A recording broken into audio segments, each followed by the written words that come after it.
Trades in Transition. Thank you guys for joining. This is the first in a series of, it's going to branch away a little bit differently from what I'm originally branding myself as Shop Atop the Hill, but I don't consider it becoming a second, say, YouTube premise. In the premise of keep them running, what I mean by trades in transition, that's what I'm going to, call this version of YouTube video that I'm going to start doing, is being a grandchild of the Industrial Revolution. I am seeing the differences, how fast things are moving, and how some of us, especially mechanical-minded men, are having a hard time adjusting. So, coming from the Industrial Revolution, where there was big clanky machines, precise big clanky machines, let's not count that out, because those big old clanky machines made everything that is capable or possible for you to do right now. So, and they're very highly coveted, so keep that in mind. Cheap Vevor does not compete with Atlas. We'll just leave it at that.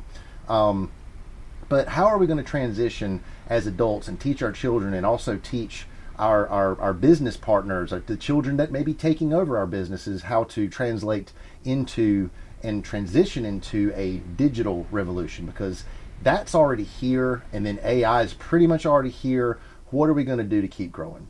I have a very special, interesting guest tonight. I've known him my whole life. And when you think of trades in transition, you may think that, oh, why aren't you focusing on just drill presses, this, that, and the other? Well, he's been working in the car audio business for the majority of his life, and that trade is going to transition as well. Just think about the amount of computers and electronics that are on your car.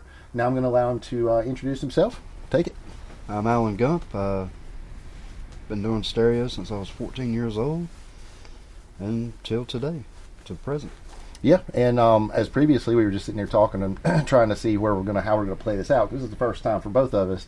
Mm-hmm. So, when were you born? 1980. Do the math. He was 14 years old, and he used the word professionally installing. So, yeah. just let that be that. I'm not trying to dig into personally what your shop is or what the name is, but what do you guys specialize in? Specialize in mainly car audio. That's what the business was created from. But we also do LED lighting, HID conversions with LEDs, fog lights, ambient lighting inside the cars, and under car kits, rock lights, all that stuff. But we also do custom subwoofer enclosures, custom speaker pods for older cars, custom center consoles. We do it all. So, and this is just from a couple of things I remember you showing me. You also do boats. Yeah. Like you do coolers. Yeah. Like I mean, side, everything. Yeah. So I mean, if it's an entertainment vehicle of sorts, and you want quality music, this is what they do. Are there in the world of installs, and this is something that I'm currently curious about, is there any certifications that are needed, or are there certifications that you would suggest to someone just transitioning into this role in order to be more successful? Some of your franchises look to having a MECEP certification, and there's different levels of MECEP that you have to get. Mom and pop shops usually don't. It's just, do you know how to do it, take a car apart and put it back together with your like it's supposed to be? Yeah. What is the positive aspect of this MECEP certification? Like, if you were to dig into this, what would you learn from it? What would it accomplish you? Well, I've known a couple guys that were master MECEP certification guys, and they were like, it was a waste of my time, because they don't tell you, a book don't tell you how to take wires and tap them into something. They can give you a description, but unless you actually do it, how are you going to learn? Oh yeah, I get it. I've learned that within just certain certifications that I've gotten. I've even questioned myself going to school for different things. Mm-hmm. So you get your associate's degree in whatever it is you decide. There's a lot of filler information. You don't actually learn until you do learn. It is different. Like, I'll agree with you. Like, if you need to know specific specs of whatever it is, you've got to look at some kind of engineering plan. Right. But to implement it in real life, you physically have to make this happen. And there is no book that's going to be like, let my pages touch you and move you into installing this amplifier. The book is not going to take that threshold apart and put it back in. Yeah. Well, first I do want to say thank you, because this is something, it's an experiment, and I think it's going to be worthwhile documenting the struggles and what people think about when it comes to getting into any trade. Mm-hmm. Now, what started your love? How did you first get into wanting to do car audio? Well, one of my sister's boyfriends was into it in 1992, and he had a 92 Camaro SS Baby Blue. 212 runs with a 2150 in there, and that was all she wrote for me. That was it. You heard that come on, and you're like, I have to do this. AC/DC was the song he played, and I was happy. Okay, okay. So can you remember? This is going to be tricky, and you don't have to. I'm not worried about the first one, and I'm even going a little bit outside of car audio here. But do you remember the first truly good system that you installed? First truly good, not really, because You've done thousands. a million crimp caps later, it's kind of hard to remember every car. Okay, well then let me ask you this: What was your first? Because I remember they were Technics, I think. I'm probably wrong, but they were some tins that you would sit up. Yeah. Techniques. Yeah. Then there was what, 3 tins or 4? Two tins per box. 2 tins per box, and I was amazed by them. Right. We would take these boxes and stick them out his bedroom window for play for pool parties. And outside they beat, like they were amazing speakers. So I was just curious, with the JVC head unit, because we had Brindles at the time. Yeah. That's going to date some people. Yep.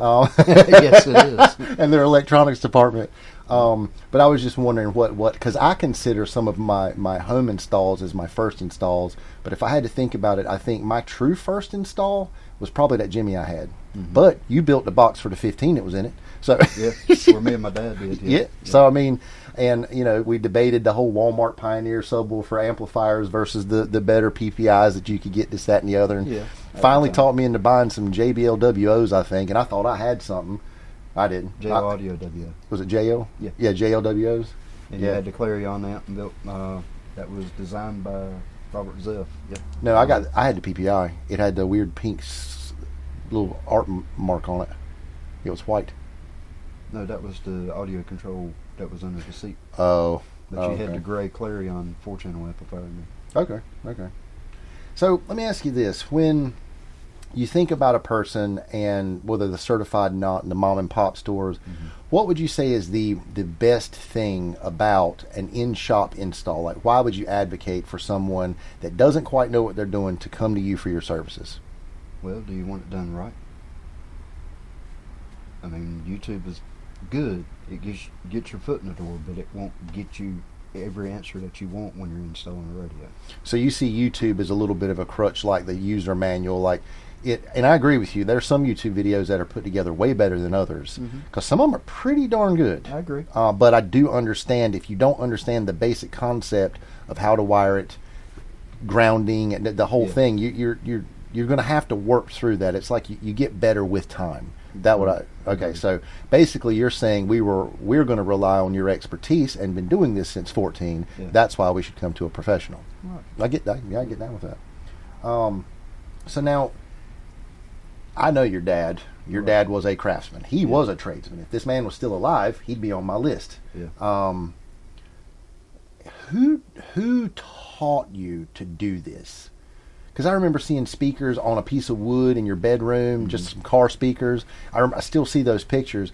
Who taught you how to start doing this, or is this something that you just started digging into yourself? It's something I started digging into myself. I did see my dad putting a radio in old blue, the 84 F-150, just a shaft style radio. He wired it up and it worked, I guess. And that was. But this is something. So when your sister's boyfriend introduced you to bass and a good sounding system, that's when you decided that you were going to just do this. Yeah, I got you. That makes sense. Now, in discussing the past and what got you to your present, at least, when did you realize that you're actually good at this? Because I think that's something that, and when I was speaking earlier with the trades in transition, the industrial revolution going into the digital or AI revolution, I'm reading a lot of things online about males particularly that are just getting depressed. They're getting depressed. They don't know what to do with their lives, and I don't know if it's because we are now too digitized, but where we grew up with tradesmen, like his dad built houses, machinist, electrician, like he spoke several languages. Like, I woke up where every day my dad's shop, the motorcycle guys were coming over, and it was weldy time, it was solder time, it was burnout tire time, it was go ride wheelie time, and I think that we're getting less and less of that. But statistically, I'm seeing that there are a lot of men that are just depressed and don't know what to do with themselves.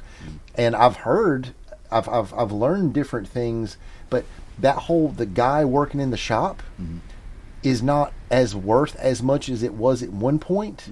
But I believe it's coming back.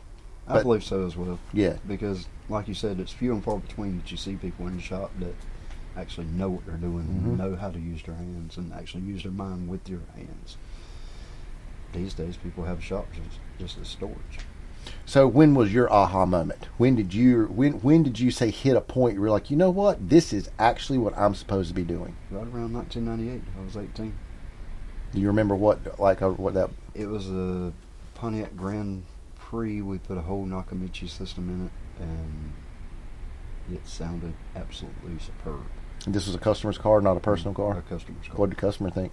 Oh, he loved it. And that's how I got introduced to Godsmack. Okay. Now, Nakamichi is a term I'm not very aware of. If you say Walmart brand, the next level brand is Nakamichi, like the...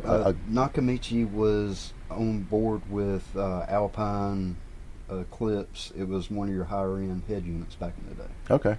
Not as high as what's that, Macintosh, but Macintosh is on another level, bro. Yeah, I agree. That's if you're not hundred thousandaire, millionaire, you probably don't even know what Macintosh is. You should look up Macintosh head units or surround sound systems. It will blow your minds. They don't even make speakers. They just make power amplifiers for the home.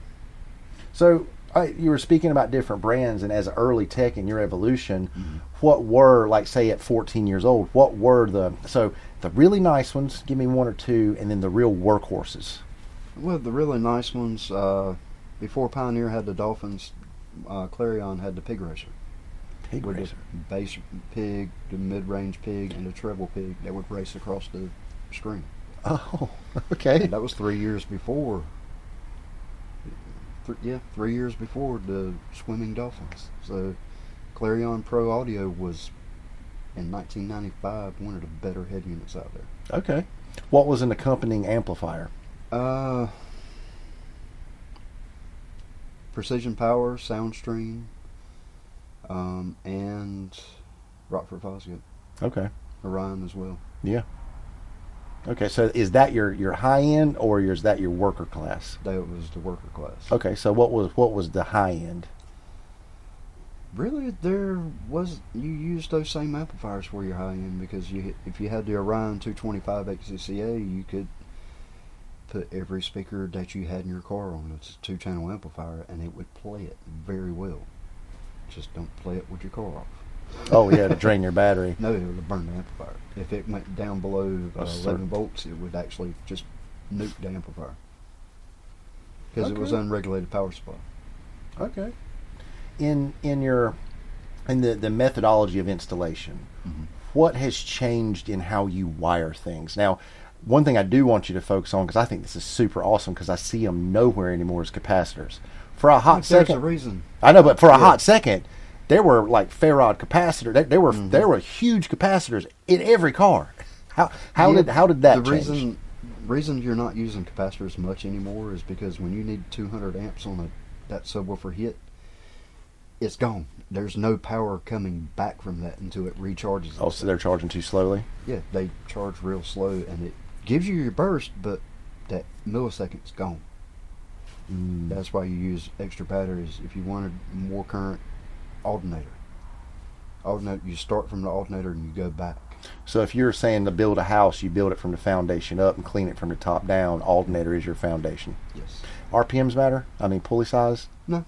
So as long as it's built to do... If you get an aftermarket alternator, like McMahon, Ohio Generator, or anybody like that, they're going to have the ideal pulley size on the alternator already. Just bolt it up and you roll on. Yep. So what about your wiring? How's the wiring changed? Because I'm going to throw this in there, and I know you're going to hate it. I see a lot of copper-clad aluminum being sold these days. Yes, my nemesis. Yeah. Well, I mean, it's good wire. Just don't run a lot of current on it. Constantly. So it heats up? Yeah. It's got more resistance. And under the hood, it's best to use heat shrink and closed lugs. That way, no oxygen can get to it and make it corrode, because it's aluminum. Even though it's got copper coating on it, it's going to get wear down, and especially if you got high amperage coming out of it. So your suggestion is full on OFC. Yep. Oxygen Oxygen-free. copper. Yep. I do it like batteries for golf carts, things like that, where you're running like some serious gauge wire. I always use oxygen-free. Yeah. And for those of you that don't understand what we're talking about, basically it's the concept of the different elements. Solid copper is going to carry an electrical load more efficiently than aluminum will, so you have heat generation. Some of you actually may know that a lot of your house wiring is aluminum, but look at the size of that aluminum, say at 125 or a 200 amp panel. It's huge. And then you compare the same thing, they're running 3, 4, 5,000 watts depending on the situation on smaller wire. 220 to up to 400 Yeah, amps. 400 amps on smaller wire because it's copper. Yeah. So, Well, okay. I mean, when you're running 400 amps, you're running 2 alt and 4 alt, so Oh, I get it's it. thick. Oh yeah. You're running like a half So you're running dollar through your car. 2 or 4 houses. Yeah, pretty much. I mean, I've got another friend. When I looking at her air conditioner, I found that she had a 125 amp main panel, and I had never seen that in a house. 125 amp. Yeah, I'd always Well, seen mine two. was a 100 amp. Well, but yours was the old screw style fuses. So I get that, but hers is a pretty new house. Breaker stuff. Yeah. And I thought that was small for a new house, but to each his own. Yeah. One thing, and this is something that I love, is mistakes. Mhm. What are common mistakes that you could say an early installer is going to run into? Porting a mid speaker or a door speaker when you're putting it in. If you're not holding the speaker and putting a finger in front of the screw or holding the screw while you're screwing it in, I'd rather lose some blood than lose some money buying a new speaker because I ported it. Are there any, and I just literally had this thought. You know how, like, if you work in factories and people are working around poultry and they have to cut things, do you think a very thin, like, cut-proof glove would be a good idea? It's possible, but is it going to be puncture proof? No, I don't know. I'm saying saying it may- different. I mean, cutting is different than puncture. Oh, yeah. Yeah. You know. I get it. I get it. The clean install. What is the mythical clean install? No wires show. No wires showing.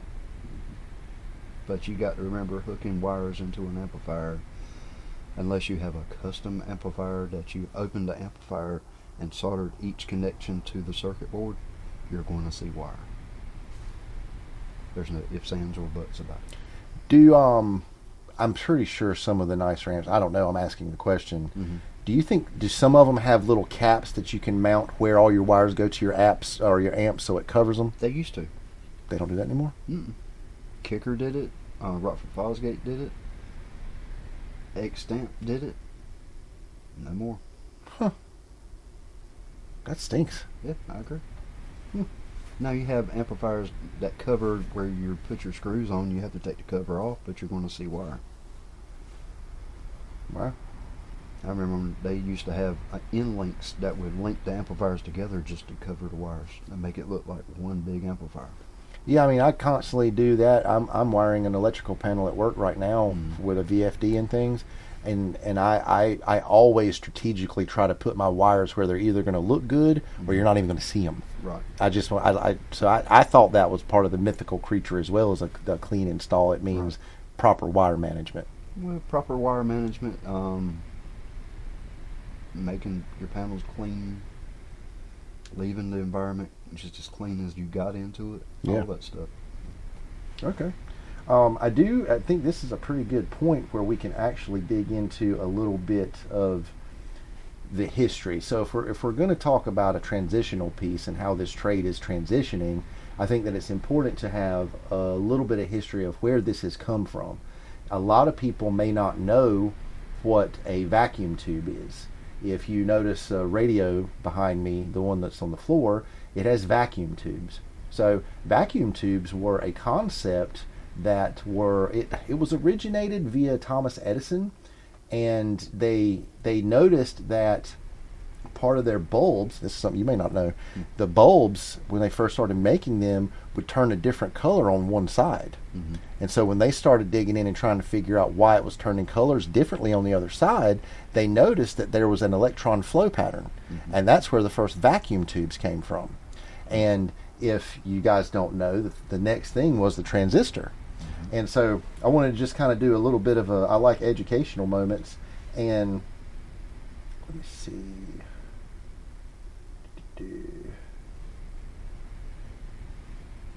So basically, so what is the concept of a Class D amplifier? We can go into the Class Gs or Class Gs, but the Class D, what set it apart? Well, it was mainly a more efficient amplifier instead of a AB Class AB amplifier, which was mainly made for highs. D classes are usually made for subwoofer applications. So I'm assuming that this Class D was the one that accepted or adopted the transistor. Well, even the ABs had transistors as well. Oh, okay. So now, okay, this might touch base on that MOSFET concept. Right. Okay, so Back they're in the using day, more if you- efficient metals. You got to remember, if you had a good amplifier back in the early 90s or 2000s, it had MOSFET on it. I do remember seeing that. Yeah, it's just Even Jensen pushed that. I mean, you're like, yeah, we're MOSFET. Like, yeah. It's a way to make your amplifier more efficient and more cleaner. Okay. So yeah, so I reckon it's got to evolve over time, just like anything else would. Right. I got you. So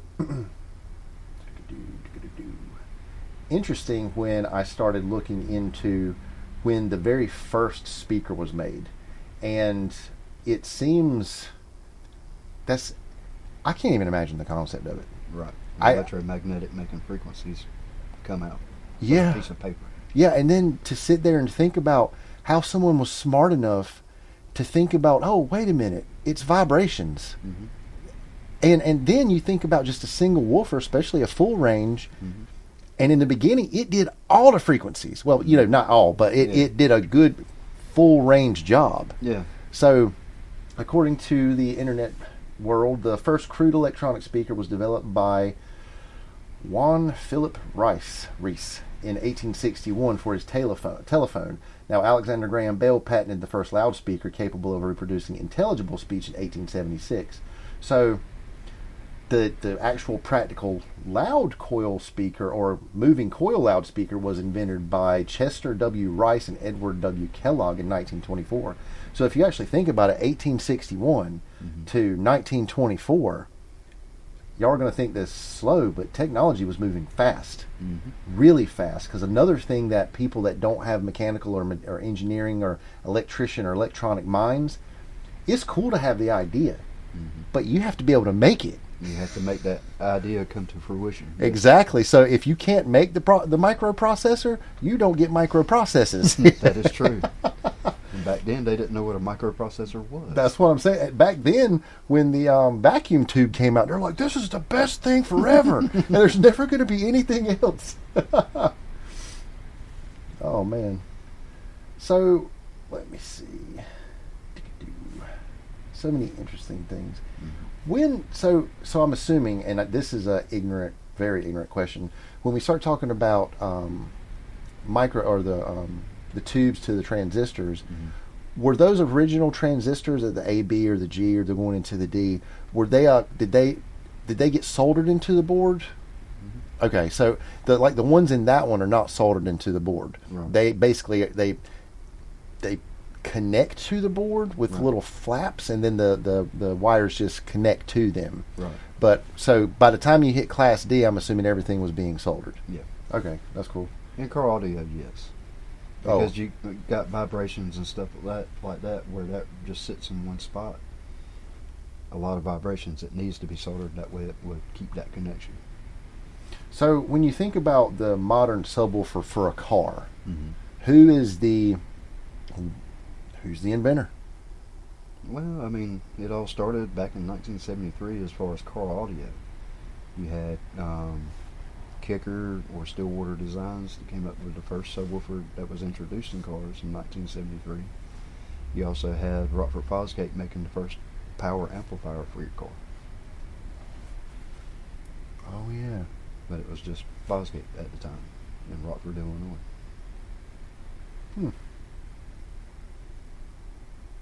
There are a couple of tricky things, and I'm trying to figure out how I want to get into them. And I like that the thing that people on the internet, I think they're doing wrong, is they're trying to make everything perfect. Yeah. I don't like perfect. I like mistakes. Yeah. I like human. You learn from mistakes. That's the thing. If you never make mistakes, how do you truly ever learn? Exactly. You can't just be perfect. I mean, I know there's super smart people out there. Don't get me wrong. I'm just not one of them. Neither am I. So now, kind of moving forward, we've kind of at least touched a small historical base on the type of equipment it took to get us to here in a brief time period. What if when did using a computer to do your math become more prevalent? Well, you could actually call a calculator a mini computer by doing your math. So we used them back in elementary school. Well, I was going more towards actual like a CAD and design, like apps and things like that. Right. When would you say that the apps were almost necessary to do this? Around 2008, 2010, when you had your first app phones. Okay. Oh, okay, I get that. So when the when the cell phone actually turned into something with a touch screen Yeah. and actually had a computing power. Yeah. It was no longer just a phone. It Right. was a literally telecommunication device. Yes.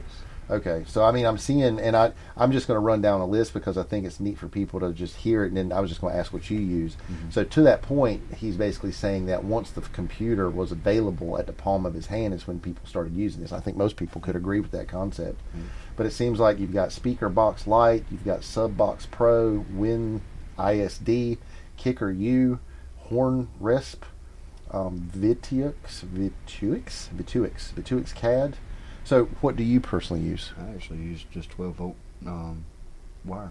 12 volt plus on the internet. 12 volt plus? You type in the dimensions, it gives you your airspace. You design your own box, so that's how it works. Okay, yeah. Okay. You get your volume, your port length, your tuning frequency. You type in the frequency, your airspace, and it tells you what your tuning length is versus your width times the open area of your port versus the cubic foot or cubic foot of your box. That way you can get that fine tuned down in the box. Have you seen that the changing geometry is beneficial? What do you mean changing geometry? So, and I'm speaking very ignorantly. Like, if I thought about buying some Cerwin-Vega red lines and a box, and the box had a round port in the back, or it had a rectangular port at the top. Right. When I first originally saw old speaker boxes, it was literally just one port. Yep. Now I'm seeing very intricate things. Like there's a Right. couple of things you guys are going to really like seeing through the slideshow, but they've gotten more geometric. There's just more curves. Yeah. And so what I was trying to get at is, so your calculator as being a computer, yes, I get the concept. It is a computer. Yeah. But it's not the same as these apps. No.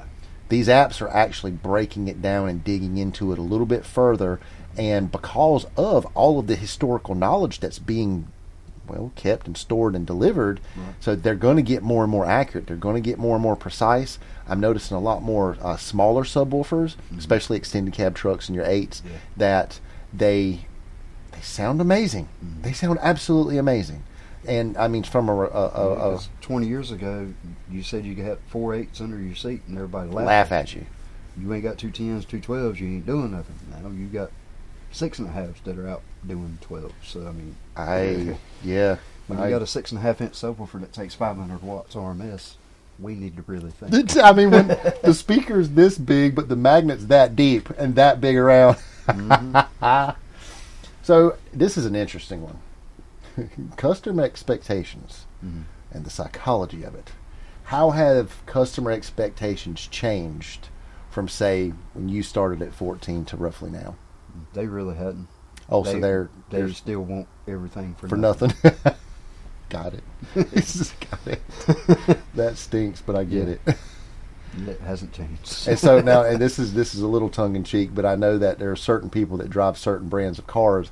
They're just a little extra with their attitude. Oh, yes. So, but I do know from I owned a motorcycle shop for years, and the reason I stopped doing the working on customer stuff is that exactly what he just said. We'd agree to a project, I would perform said function, and then they would expect 13 other things to have been done for the same money.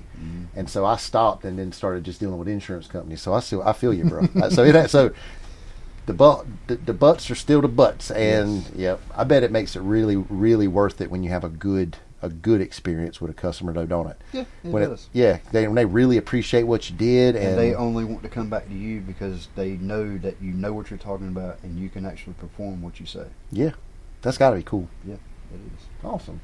So, in your opinion, what is something that sounds good versus a way to have a measurable performance? And that's kind of a subjective question. That is very subjective because your sound quality cars are typically loud, but you're not going to, if you're at a sound quality competition, you're not going to be having it at max volume trying to get that curve. Mm-hmm. Because when you get max volume, you get blocky curves, and that's not sound quality. But you have SBO competitions. I mean, it's all in what the customer asks for. And one way you can find out is go look at their radio settings. Look at their car. How important is the car and I'm thinking of a person that's wanting a good solid budget sound system, not trying to go to any SBL competitions, Right. but sound great throughout the frequency. We call that street beat. Okay, so so is the airspace of the car important too? You've got to figure that in. Well, I mean, there's some cars that just fight you trying to get bass into the cab, and you only got space to put subwoofers in the trunk. Like Dodge Chargers, Challengers, 300s. So some really popular ones Yeah, and it's a nightmare to actually get the bass into the car. out of the trunk. Mm-hmm. Okay. I have a customer right now. He's got a Charger, and I know what it takes to get the bass out of the car, but he's not really wanting to lose his back seat. Well, Power yeah. woofers forward and fold the seats down, let the bass roll. Yeah, aesthetically, I don't think I would like that either. I mean, so you got to make a decision. You leave the seat in, you just have them folded down. Oh, I know, Then but you want people in the car to fold them back up because you got 5 people in the car, you ain't got the stereo wide open I get it. because everybody's got to have a conversation. Yeah. When you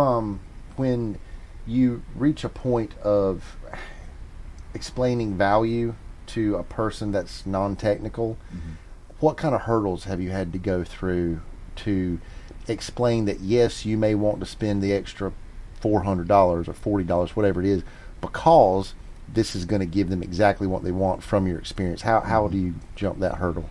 Well, there's a couple of tricky parts. You have a GM truck that comes in with Bose speakers. Bose does a real good job of making it sound decent for that customer. They have a subwoofer they don't want to lose, but they don't know they have a subwoofer.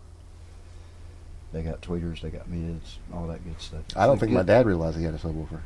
No, but he's happy with the way it is now. And Yeah. that was one thing I was worried about, is losing his factory subwoofer, because I didn't want him to change his speakers, because it's hard to get an aftermarket speaker to do what that stuff does. Because the bottom end, that low end, you're not going to get from your door speakers. Yeah. I mean, you can put $1,000 in door speakers, so it's only going to give you but so much bass. Yep. You're basically just getting mid bass. You use subwoofers for bass. And That's what I thought the same thing. I've always seen door speakers as it brings the cabin together, but the bass, even like in the home audio world, that's the reason you buy different speakers, to perform specific functions. Yes. Yeah. You buy tweeters for the highs, mid ranges for the vocals, and the mid bass for the mid bass. Now, when you're dealing with customers that are not technical and don't really know what they're getting for their money, how many times have you had to handle just unrealistic budgets, where they come in and they get something that you think is cheap or this, that, and the other, and you tell them, but all they want to do is be able to drive up and down the road Saturday night as fast as humanly possible? How do you deal with that? When the customer just wants said thing, the customer gets what the customer wants. If you want the cheapest speakers I've got just to get you by, we'll do that. We'll give you a 90-day warranty. That way you can trade 90-day leeway. If you want to trade them in and upgrade, you have that option. And if you don't, you don't. How do you think that has either negatively or positively impacted your credibility? Well, people actually come back. When you're honest. Yeah. Okay. I'm not one that's going to lie to you and say, this is going to be the best thing you've ever had. If you haven't heard it or gave you a rendition of what it should sound like in a different car, how are you going to know? I'm not going to lie to nobody. I got it. It's better to tell the truth because you don't want to get caught in a lie. It may cost you thousands of dollars. Lying, that's one thing that I'm not going to lie and say I've never lied. I'm not going to lie and say that I never will lie again. Right. But I can tell you that as long as you are aware and you can try your best to stay away from lies, negative things in general, your life does get better. I agree. It just does. I completely agree. Yeah. If I look you in the face, say, look, I get it. You want this. I'm not picking on brands, so I'm not going to use a name. Right. But this $139 6-inch screen radio, will it perform as good? Maybe, maybe not. But me personally, ignorantly, I know that they don't have some of the features that I want, just flat out. Yeah. And you got to think about where the processors are made, because there's only but a handful of people on this planet that make processors. I agree. You don't get a Pioneer from Pioneer World and Sony from Sony Planet. That's not the way it goes. That's just not the way it goes. So that is true. tell me a couple tools that you could not work without being a car audio installer. Well, I love my ratchet and screwdriver that I've had many of over the years from Snap-on. Just a smooth, clean, take screws out, stuff like that. Panel tools. You can get one for $8.99 on Amazon. It's a flat curved piece with a nice stainless steel handle. Is that little fork thing? No, it's just a smooth piece. Oh, I know. You can peel into the panel, pop it up, and you don't scratch anything. It's a non-marring, but if you want a non-marring plastic one, the plastic ones tend to break and get brittle. And they'll chip on the ends. After a while, yeah. Then now you're actually back to scratching. Yeah, and you don't want to ruin a customer's car or panels on their car, especially when they're 20 to 30 years old. You want to preserve the car the best you can. I bet that's tricky. Like, working on a new car is one thing, but working on, let's say, an antique like Dad's 47, you don't get parts for that. I had a customer bring a 1987 Dodge Ram in. He wanted me to put 2 4s where the 4x10 was in the dash. Okay. It's nice. It ain't cracked. It's not dry rotted. But somebody glued the thing in place on the wrong side. So I had to sit there and just run my panel tool over it, break the glue up because it's 20 years old. Come up from the front side because it's not traditional where the closest is going to be your rub side. Rub side was on the back, pulled it out. Took me 2 hours to get that out. Oof. But it was in one piece. Cool, man. Good job. Yeah. 40-year-old piece. So, when did hearing tuning, when was it pretty much phased out with DSP versus... But now you're back at that. What is the good sounding car audio versus what's just your peak performance? Well, it's all in your processing. How you process, either you got a factory radio or you have an aftermarket radio. What kind of features do you have in your aftermarket radio's audio settings? Do you have time alignment? That is a key piece that can help you with the driver's side sound. Oh, that makes sense. Never thought about like that. The front sound Yeah. versus the all sound. If you put it focused on the front, it will gravitate towards just the front. It'll mute the back a little bit. Oh, yeah. And you'll hear a change in it. Crossover points on the radio. You want crossover points to help reduce if you don't have an amplifier in your highs. It helps save the speakers. That way you can turn it up, not having a bunch of bass going through your speakers, and it'll limit them, but keep them safe at the same time. Got it. Not overwork them. Yeah. Got it. What are with the tools and the tuning and skill? What do you think some of the newer, younger installers are lacking, kind of right out the gate? Well, turning the gain all the way up is not getting more power. It's just making the signal hotter, quicker. And you got to listen to the woofer. When you hear that there's a funny little sound when it's just too much for the woofer, just back it off a hair. Back it off that hair, your amplifier is going to be clean, you're getting a cleaner signal, your subwoofer is not over excursion, and it's not overworking, so it's going to be safer. And just as loud as overworking. With this whole concept of trades in transition and the industrial revolution mind and the digital and the AI, what can you almost guarantee right now that cannot be automated within your industry? Taking the car apart and putting it back together. I would agree with that. The I think actual they're manual labor of running wires, you want to hide them under the carpet, put the thresholds back. I haven't seen the computer do that yet. Yeah, no, you're right. I mean, and I pay attention to a lot of different robots, Boston Dynamics, Tesla, Unitree. There's some interesting things out there. Now, but they are going to have them. I'm not going to lie. There will be some out there, but I don't know how many is going to go in a 1987 Dodge truck and take it apart, that brittle plastic, without breaking it. Yeah, I can see that. So far as like business and money and survival, what do you think some of the early pricing mistakes were of car audio dealership? Well, just overpricing. Oh, I was kind of thinking like there's a Because you got to remember. Well, I mean, be honest with you. Back in the day, amplifiers were expensive. I mean, absolutely expensive. You get an Orion amplifier, 222 GS amplifier, 22 watts a channel, RMS, 4 ohms, and it cost you about $300. You're like 22 watts. RMS. Oh, It gives you 300 watts bridge, but who's talking about that? No, I mean you caught me at 22. I'm like, wait a minute, $300 for 22 watts? It was basically $1.25 a watt to $2 a watt. So if you wanted to play the serious 1,000, 2,000, 3,000 watt game, you were going to spend some money. Yeah. And it was still rated at 50 watts a channel.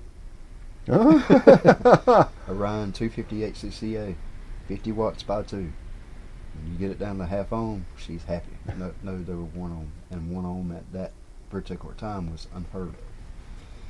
And the 225 at the time was rated at two channels, 205 watts. Bridged it down or run it down to a 1/4 ohm. You got 600 watts out of it. Unregulated power supply was the way to go back then. But like I said, you could not play it with the car off. Engine off, key on. You had to have the car running. It needed the juice. But now I can go out for $289 and get like a down for sound and have a 5-channel amp that does everything my door components want and put 2,000 watts towards the woofer. And not even get warm. Yeah, very efficient amps. Very efficient amps. And I was just picking them as an example because that's what you suggested that I put in the wife's Suburban. Yeah. So, and the reason I did that is because it was 1 amp, had plenty of power for what you wanted to do. Yeah, no, it's giving me, how long has it been in there? 4, 5 years? Yeah. I've not touched it. Yeah. And to me, when you don't have to touch things, if a computer just computes, if an amp amplifies, I'm good with it.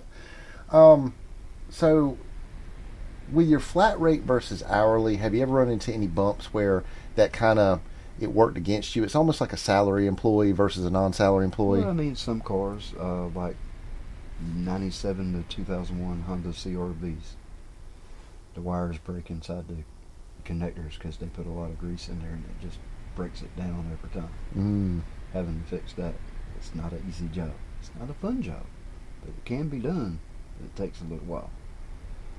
So that would be one where if you were, say, more of a salary employee, that would really stink. Yes. So I could see where that would get. Or if you were a commission. Got where you it. do more and more jobs, that is one of those nightmare deals. Yeah. Do you guys do like so the guys in the shop? Do y'all like rock paper scissors? Do y'all short straw this out? No, or the salesman usually come up and you're doing this one. Oh, I win today. Gotcha. So what is burnout like in this field? What is mental exhaustion burnout? When you're just going, working day in, day out, just doing the same repetitive things, you can just get tired of it. It sounds to me like if you were a very detailed person, and going back to your Dodge truck where you had to basically caress this part out, if you were really good at that, I could see them always putting that on you, and that would promote some pretty serious burnout, I think.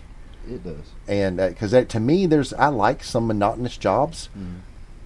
You can hand me a grinder, and as long as I'm in a comfortable position, I'll put my earplugs in. I'm watching movies, I'm listening to music, and I will grind all day long, and I'm happy to do it. Right.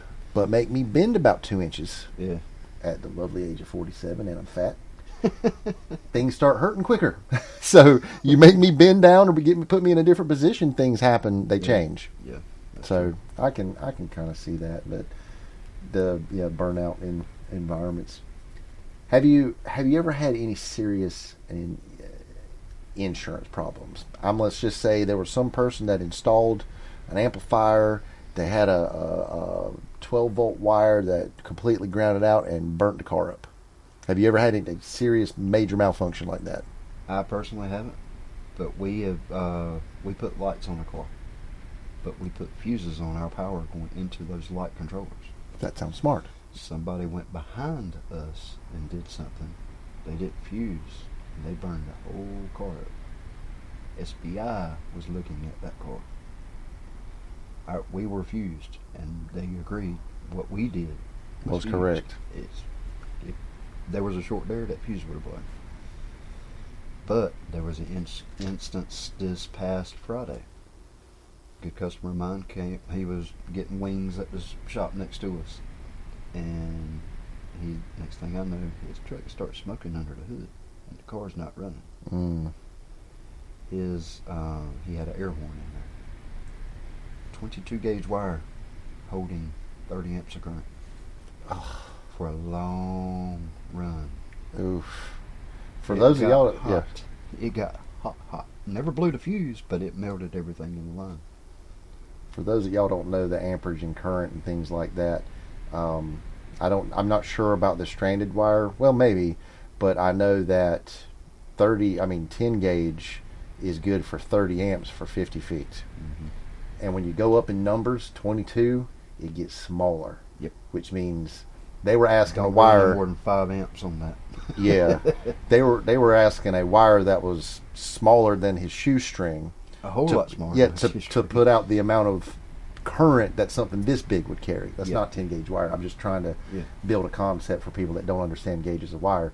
As the number goes down, the wire gets bigger. As the number goes up in gauge, it gets smaller. Yeah. But they were requiring too much out of this little wire. That stinks. Did he lose the truck? No. Okay. We got it in time. Okay, that's cool. Or he had an iced tea that put it out in time. Because it almost melted the harness going into his ECU. So he got lucky. Yeah. Very lucky. No doubt. Because it was one of them limited edition Harley Davidson F-150s. Oh, pinky out Harley. Ford. Yeah, but it wasn't supercharged. It was a 16. If it's not a King Ranch, no, I'm just so the people in the culture and then hiring installers today, we kind of touch base on that. Who is interested in this now? What type of person and what age? No, to be an installer. Oh, to be an installer. That's yes. A good question, because I'm 45 now and I'm not seeing a lot of people begging around the doors. Can I learn how to do an install? That's the thing. I'm seeing more people wanting it done in certain demographics, but I'm not seeing it's a lot like electricians and welders and plumbers. Like, there's not a lot of people stepping into those jobs. Now, I promise you, and for all you guys and girls watching, I'm not saying I know the future. I actually do not consider myself to be a very intelligent person, but I can promise you that the more people that sit on their tablet, their phone, at their computer, in their HVAC controlled environment, you need to remember that there are wires that bring this information in. There's plumbing that takes your whatever it is, washing your dishes, it takes it out. So I promise you that the trades are going to continue. They're going to continue, and they will evolve. So that's why I think this whole series of trades and transition is really, I think it's an important thing to do. So you're saying you're not even getting anybody that's wanting to apply. And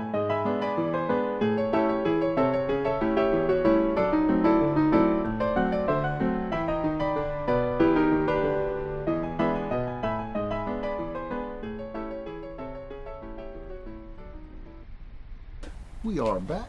My apologies. I had a SD card that decided to say no mas, no mas. Again, I'm going to say this because in my last video I made a decision. There are certain things that I'm just not going to edit out. I'm not, and I want people to see growth, and the only way to see growth again is like we just discussed, is mistakes. Yeah. So I will if it's something that I think is worth it, but when it's something that you're just learning, so I had a 64 gigabyte card in, but I forget that the camera I'm using is a 4K, and I didn't set it to 1080. If I had set it to 1080, I could have gotten about 4 hours out of this, but because I left it set at 4K, it was just like, you know what I mean? Yeah, it's like a big block. Big block trying to suck down a 4-cylinder fuel line. Yeah, exactly. It's not going to happen. So I think the last thing that we were talking about is basically Alan was saying he's having a very hard time of finding anyone that was even interested in going into the field. Yeah. And that kind of stinks, because when you're thinking about the trades in transition, how are you going to transition when nobody wants to do the trade? Exactly. So that's tough. You know, as previously mentioned, I'm only bringing it back up again because I don't know when the card got full, but for all of you that are in an internal environment, HVAC controlled environments, plumbing, wiring, all this stuff, satellites, all this stuff is what gives you your connectivity to the internet. And without that, without your plumber, your electrician, your mechanic, without these people and doing carpenter building the room that you're in. Carpenters, I mean, and then think about this. You're starting. This is where his trade is so important. As you have all of these nice things, creature comforts in your home. A lot of cars are like an extension of your living room and bedroom. Yes, they really are. Yeah, we even put heated seats in your car. I mean, so it's I mean, it's only thing we're not putting in is the lumbar massage. So that's probably the thing coming in, though. It might. I mean, they do have massage chairs. Yeah, in cars. Yeah. So, so far as the struggling, the identity of you as a person in this field, what has been? Was there a job that almost broke you? I know there are things that can break you, but was there a job or a string of events that just almost just did it? Yeah, in car audio. There was a Lexus Sport Utility. I broke a panel and I admitted to it, but I didn't know that one panel was going to cost me $900. This big. And I was like, what? And I used all my connections to try to get it cheaper and good. Man, that stinks. I will not do that again. So far as your struggle when things like that happen and they psychologically do break you, why stay doing it? Why keep doing it? Because I love it. And I'm good at it. I get it. When you find something that you love, it is. Yeah, what is love? It is love. It's passion. It's passion. Yeah. Yeah, I get that. So far as your motivation, and this is a tricky question. I'm not even sure that I know how to ask it. Where is your reward, your money versus your builds? When have you decided at some times, even for a person that didn't quite had enough money, that you went that extra mile and did the carpet better or hid the wires better? Like, do those situations arrive with good or versus worse customers? Yeah, I had a customer Thursday or Friday, came in with a Silverado. He already had an amp in there. It was just laying around on the floor, bass knob running under the seat or behind the seat. You can see the wires and all that stuff. So I took the initiative and just cleaned up everything, moved the amplifier to the back, shortened his ground, better ground to shorter ground, because you have less resistance from that ground. Mm-hmm. Yeah, I had to upgrade his. He had an all gauge ground with the how can I say this, with a 4-gauge power. It's good that he had a bigger ground than his power, but the amp was an alt gauge amp. He needed alt gauge going into it because of the current consumption. So we're back to that. Amp. We're back to that 22 gauge wire again. Yeah. Man. Okay. Well, is that something you corrected, or did he? Oh, okay. Yeah, that's cool. How do you deal with coercion and ego? Basically, competition and status builds versus deadlines and sales pressures. Like, when a person says you're capable of doing something that you know you can do, you just don't know you can do it within the first 2 hours that they said you could do it. It's going to take 3 days. Like, yeah. Well, it depends on, like you said, the application that I have to do or the contract that I have to do. I mean, I can't build a box in an hour.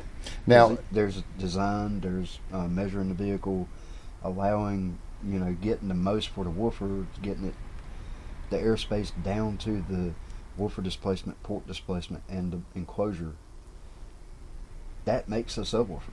You can have the best subwoofer. If you got the shittiest box, you just wasted your money on that subwoofer.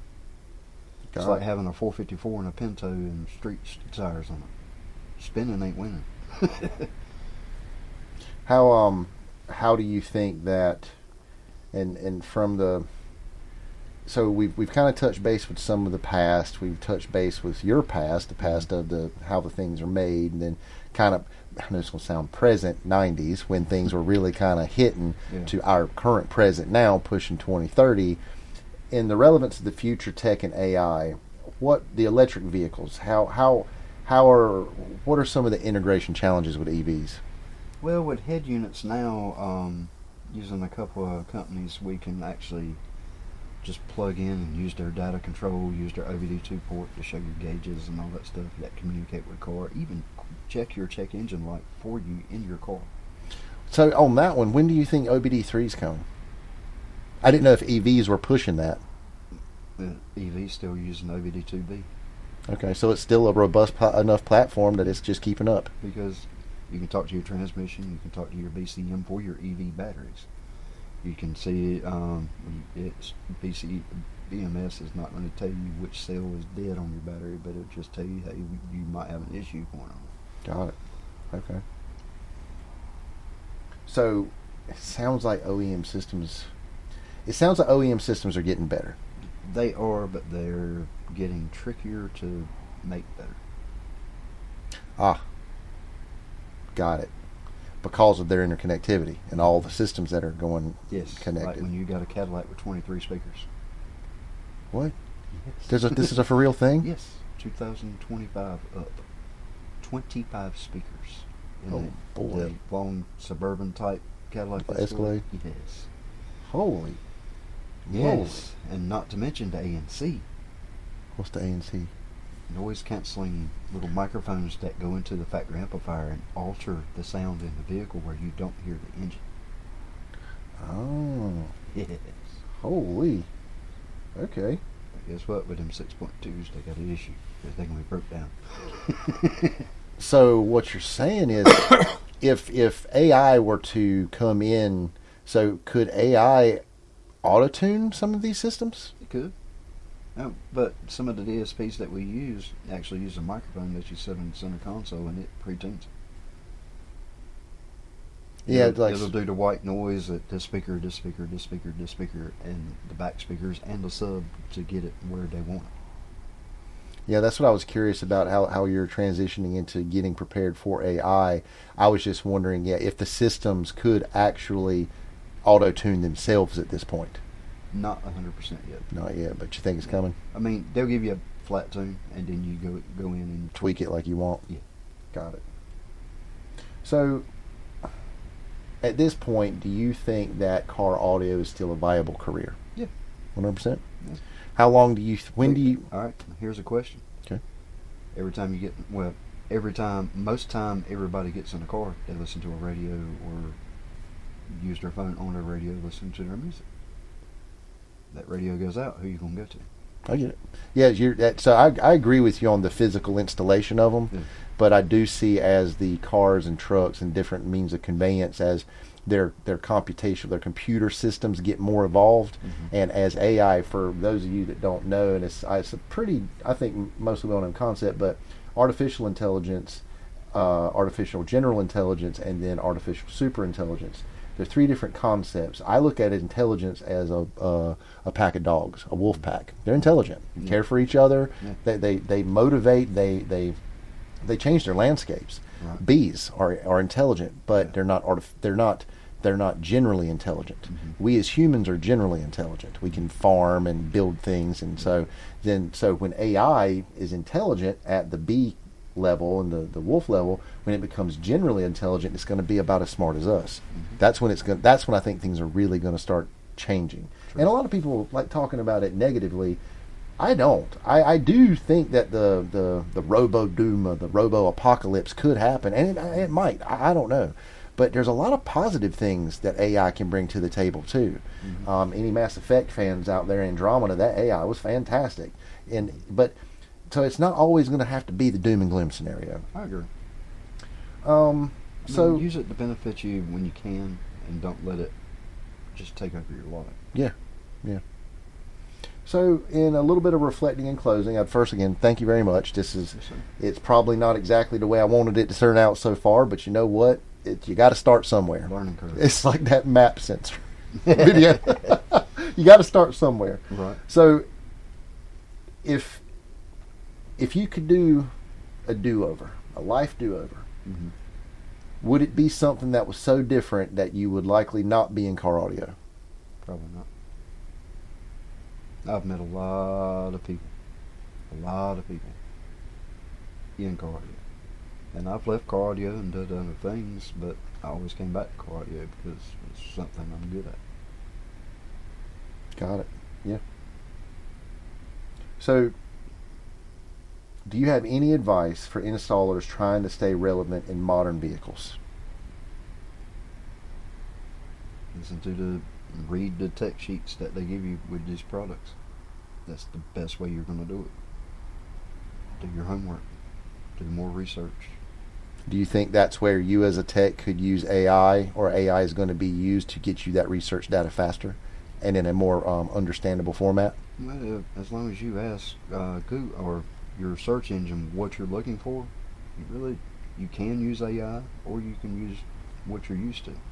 Yeah, and one thing I would say be careful of is there's a lot of people that use AI for the wrong reasons, and they don't know what to ask it. Right. So if you don't know what to ask it, it's definitely not going to give you the right question. Yeah, the right answers to a question. Yeah. So it's back to that gauge wiring situation. If they didn't have any knowledge, they just saw a piece of wire. Oh, I can connect this, and then it works for a hot second. That's all they knew. Really hot second. Well, awesome, man. This has been fun. I appreciate it. And in closing, again, to all of you, I appreciate it. I hope to see you in my next video. These videos and the Shop Atop the Hill videos are just going to be completely different, but viewable on the same channel. And so I look forward to seeing how we grow and evolve as a community. Thank you and have a great night.